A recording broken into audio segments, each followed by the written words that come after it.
Hello बच्चों, let's see this question. This question says activity of a radioactive substance is R1 a time T1 and R2 a time T2 and T2 is greater than T1, then the ratio of R2 upon R1 is.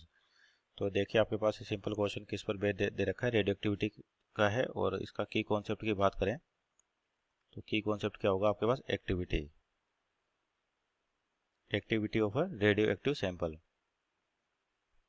Activity of a radioactive sample. तो यहाँ पर basically क्या होता है कि जो आपके पास radioactive element होते हैं, इसका मतलब वो अनस्टेबल न्यूक्लियस, तो वो स्टेबिलिटी अचीव करने के लिए क्या करते हैं, डिसइंटीग्रेट होते हैं और एनर्जी पार्टिकल रिलीज करते हैं। तो आपके पास यहाँ पर एक्टिविटी इक्वेशन की बात करें सिंपल, तो वो होती है A equal to A naught e to power minus lambda t. तो अब अपने को दो एक्टिविटी दे रखी है, एक तो R1 दे रखी है कितने टाइम पर, T1 टाइम पर। तो इक्वेशन होगी R इक्वल टू, मान लेते हैं एक्टिविटी कितनी R not, initial activity R not और R1 जो टाइम T1 दे रखा वहाँ पर, तो e to power minus lambda T1।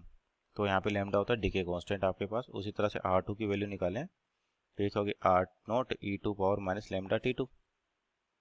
देखिए अपने को रेशियो निकालना है तो क्या हो जाएगा, R2 upon R1, R2 divide by R1। तो R2 की वैल्यू R नॉट, तो कॉमन वैल्यू तो कैंसिल आउट हो जाएगा, तो बचेगा e to power minus lambda T2 और अपॉन में e to power minus lambda T1। तो ये ऊपर आएगा तो प्लस का हो जाएगा, यानी कि ई टू पावर लेमडा T1। तो यहाँ से अगर ई टू पावर लेमडा कॉमन ले ले अपन तो क्या बचेगा, T1 माइनस T2। तो ये आपका रेशो हो गया। तो ऑप्शन चेक करते हैं, तो option number D is our right answer. Hope you understood well, best of luck.